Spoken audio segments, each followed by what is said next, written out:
Kristen elit dimanapun yang saat ini menyaksikan video renungan di pagi hari ini. Kita tentunya orang-orang yang diberkati oleh Tuhan. Hari ini kita akan mendengar kebenaran firman Tuhan yang terambil dari Roma pasal 8 ayatnya yang kelima hingga ayatnya yang ke-8. Demikian firman Tuhan. Sebab mereka yang hidup menurut daging memikirkan hal-hal yang dari daging. Mereka yang hidup menurut roh memikirkan hal-hal yang dari roh. Karena keinginan daging adalah maut, tetapi keinginan roh adalah hidup dan damai sejahtera. Sebab keinginan daging adalah persetujuan terhadap Allah, karena ia tidak takluk kepada hukum Allah. Hal ini memang tidak mungkin baginya. Mereka yang hidup dalam daging tidak mungkin berkenan kepada Allah.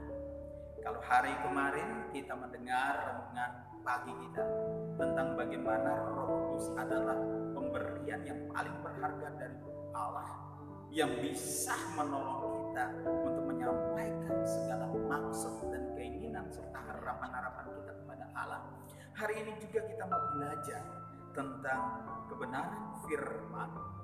Apa yang menjadi kendala atau penyebab setiap permohonan, setiap pengharapan kita seakan-akan sirna, tidak ada harapan, seakan-akan tidak terjawab oleh Tuhan.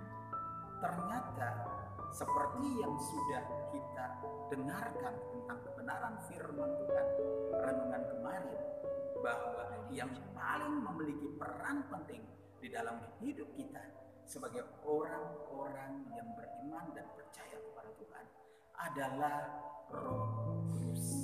Kenapa?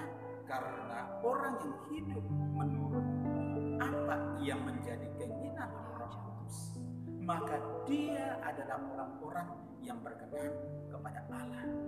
Sehingga setiap orang yang seringkali diberkati oleh Tuhan, menikmati hidup ini, mengalami damai sejahtera, adalah mereka-mereka yang berkenan di hadapan Tuhan. Kuncinya sederhana, yaitu mereka hidup di dalam roh. Karena perbuatan-perbuatan daging adalah dosa, tetapi keinginan roh adalah hidup yang kekal dan mengalami damai sejahtera.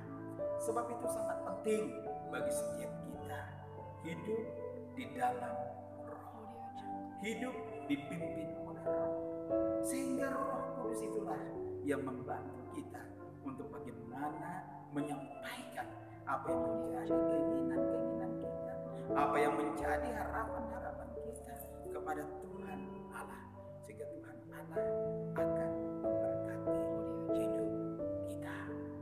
Tadi sudah Pak Bastian katakan bahwa kalau kita hidup di dalam dosa, hidup kita di dalam memenuhi keinginan-keinginan daging dan bukan keinginan roh, kita akan mengalami pengharapan yang sia-sia. Satu pengharapan yang nantinya tidak membawa keuntungan atau bisa sama sekali membuat kekecewaan terhadap hidup kita.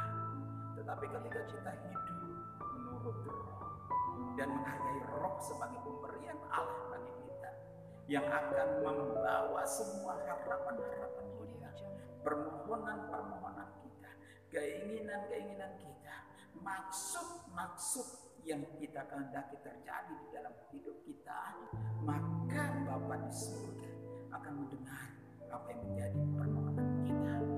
Mungkin kita pernah mendengar tentang firman Tuhan yang mengatakan, tangan Tuhan tidak kurang panjang untuk menolong, telinga Tuhan tidak kurang panjang untuk mendengar, tetapi yang menjadi pemisah antara kita dan Allah, sehingga dia tidak bisa menjawab doa-doa kita, adalah karena dosa-dosa kita.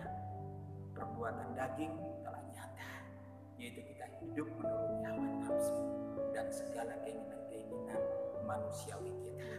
Tetapi ketika kita menghargai Roh Kudus sebagai pemberian Allah, maka kita akan dipimpin dan dituntun oleh Roh Kudus untuk melakukan apa yang menjadi kehendak Allah. Sehingga segala keinginan-keinginan kita bukan didasari karena keinginan hawa nafsu, segala keinginan daging kita, melainkan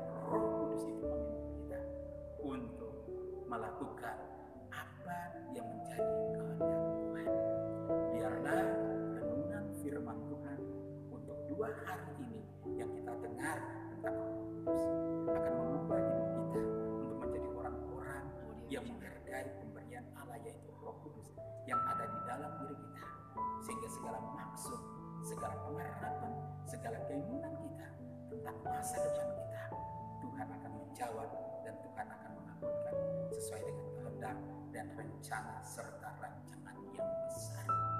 Kiranya kebenaran renungan firman hari ini memberkati kita semua.